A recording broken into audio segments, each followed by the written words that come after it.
दोस्तों, सुगम मार्गदर्शन पे आपका बहुत बहुत स्वागत है। दोस्तों, आज मैं बात करूंगी कि बिना किसी तोड़ फोड़ के घर का वास्तु दोष किस प्रकार हटाया जा सकता है। तो दोस्तों, सबसे पहले तो थोड़ी सी जानकारी ले लीजिए आपकी वास्तु होता क्या है।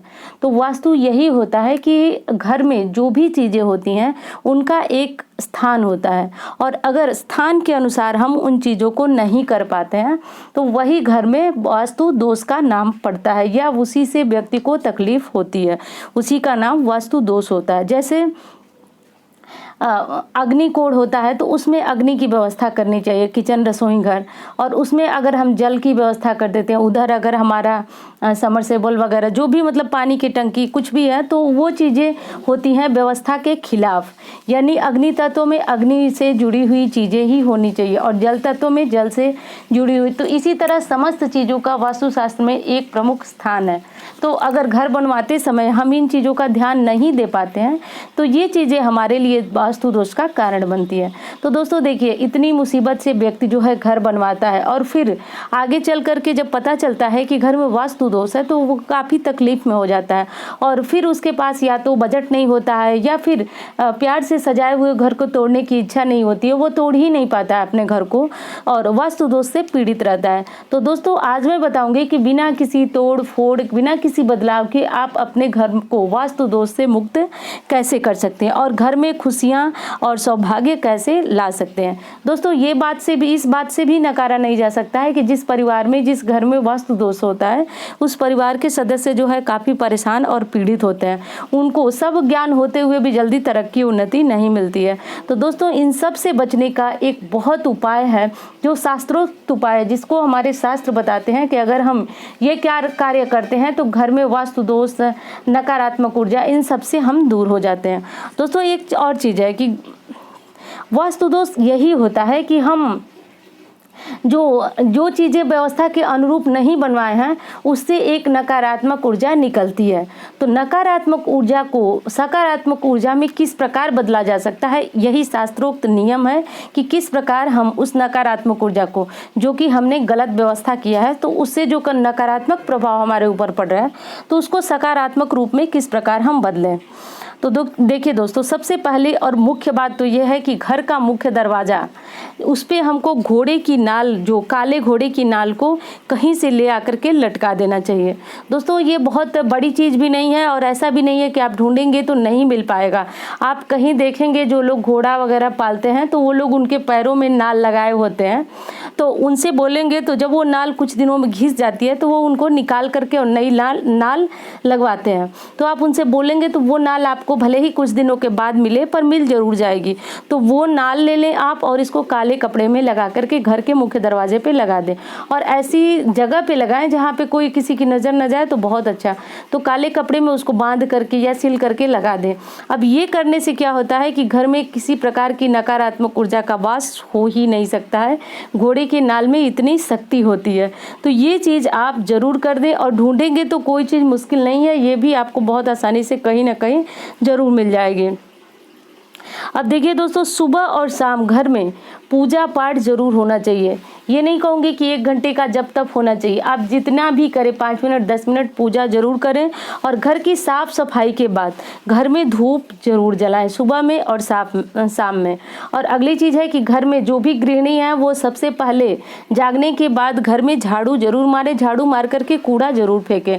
दोस्तों, घर में अगर झाड़ू सुबह सुबह नहीं मारा जाता है तो भी बहुत बड़ी नकारात्मक ऊर्जा का जन्मदाता हो जाता है। तो घर में झाड़ू मारें, और झाड़ू मारने के बाद कूड़ा बाहर फेंकें, और उसके बाद स्नान ध्यान करके पूजा पाठ करके घर के जितने भी कोने कोने हैं सब में धूप जो है दिखानी चाहिए, जलानी चाहिए। इससे घर का वास्तु दोष जो है समाप्त होता है, और घर का वातावरण जो है सकारात्मक हो जाता है।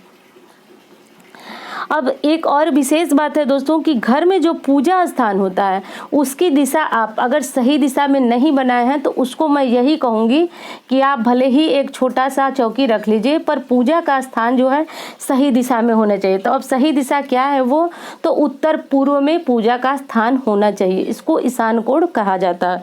तो अगर आपके घर की सारी व्यवस्था अगर इधर उधर है तो उतना दोष नहीं होता है जितना कि पूजा स्थान से लगता है। तो पूजा स्थान आप उत्तर पूर्व में रख सकते हैं। और अगर कहीं किसी तरह की मजबूरी है कि अगर आप नहीं रख सकते हैं पूजा का स्थान, तो आप पश्चिम दिशा और उत्तर के कोने में भी पूजा स्थान बना सकते हैं।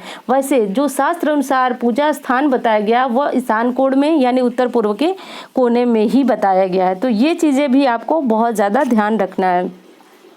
और इसको रखने से 50% जो घर का वास्तु दोष होता है वह सही हो जाता है, सुधर जाता है। और अगली चीज़ है दोस्तों कि एक चीज़ तो आप जानते हैं कि हनुमान जी कलयुग के प्रत्यक्ष देवता है। तो अगर व्यक्ति के ऊपर किसी प्रकार की मुसीबत है, संकट है, तो सर्वप्रथम हनुमान जी के पास जाना ही चाहिए। तो हनुमान जी की पूजा आपके घर में प्रतिदिन हो सके तो बहुत अच्छा, नहीं तो शनिवार और मंगलवार ये दोनों दिनों में आपको हनुमान जी की विधिवत पूजा करना चाहिए। चमेली के तेल का दीपक जलाना चाहिए, सिंदूर चढ़ाना चाहिए और हनुमान जी की आरती जो परिवार के सदस्य हैं सबके साथ मिलकर के थोड़ा सा ऊंचे स्वर में गाना चाहिए और शंख घंटी जो भी आपको मिल सके वो जरूर बजाएं। और अगली ये चीज़ है कि हनुमान जी की पूजा करने के बाद आपको सुंदरकांड या फिर हनुमान चालीसा का पाठ जरूर करना चाहिए। ऐसा अगर प्रतिदिन करते हैं तो बहुत अच्छा, नहीं करते हैं तो कम से कम शनिवार और मंगलवार के दिन ऐसा जरूर करें। अब दोस्तों इतना करने के बाद आपके घर में किसी प्रकार की नकारात्मक ऊर्जा का निवास नहीं हो सकता है, ये हमारे शास्त्र बताएं। और एक और चीज़ है जो धन लाभ के लिए, परिवार की तरक्की के लिए बहुत आवश्यक है और घर में समस्त बाधाओं को हरण करने के लिए एक चीज़ बहुत ज़रूरी है, गाय, कुत्ता और कौवा, चींटी को भोजन देना। दोस्तों इन जीवों को संतुष्ट करने से, देखिए कुत्ते को अगर आप रोटी देते हैं तो राहु केतु और शनि शांत होते हैं और इनसे शत्रु भी परास्त रहते हैं। सिर्फ कौवे को रोटी देने से, चींटी को रोटी देने से, चींटी को आटा डालने से व्यक्ति जो है कर्ज से मुक्त होता है, धन लाभ होता है। और गाय में तो आपको पता है कि समस्त देवी देवताओं का निवास होता है, तो गाय को रोटी देने से व्यक्ति जो है कि अनेक प्रकार के फायदे फायदे का मतलब कि वो पूजा पाठ करता है, उसके बाद अगर उसको लाभ नहीं मिलता है तो गाय को रोटी देना शुरू कीजिए। पहली बात तो यह है कि लक्ष्मी की कमी जिसके घर में है, अगर वो गाय को रोटी देता है तो व्यक्ति जो है धीरे धीरे समृद्ध हो जाता है। मैं ये नहीं कहूँगी कि वो बहुत बड़ा अमीर व्यक्ति बन सकता है, लेकिन उसको इतनी कमी नहीं रहेगी कि वो दूसरों के सामने अपनी ज़रूरतों के लिए हाथ फैलाए। तो गाय को रोटी देना हर घर में ज़रूर चाहिए। कौवा के लिए भी वही बात है, रोटी हो या चावल गेहूं के कुछ दाने हो तो आप अपने छत पे कहीं ना कहीं स्थान बना ले। कौवे और चिड़ियों के लिए कुछ न कुछ, चाहे तो रोटियां तोड़ करके, चाहे चावल या गेहूं, कुछ भी अनाज आप सुबह सुबह ज़रूर डाल दीजिए। आप 10 दिन वहाँ डालेंगे तो आप देखेंगे कि खुद पक्षी बैठते हैं और आपके द्वारा डाले गए अनाज को खा लेते हैं। तो दोस्तों ये शास्त्र में बताया गया ऐसा उपाय है कि जिसे करने से घर का वास्तु दोष तो समाप्त हो जाता है और परिवार को पास, अगर परिवार में जितने सदस्य अगर कोई संकट होता है तो धीरे धीरे ये चीज़ें जो है उसे भी दूर कर देती हैं।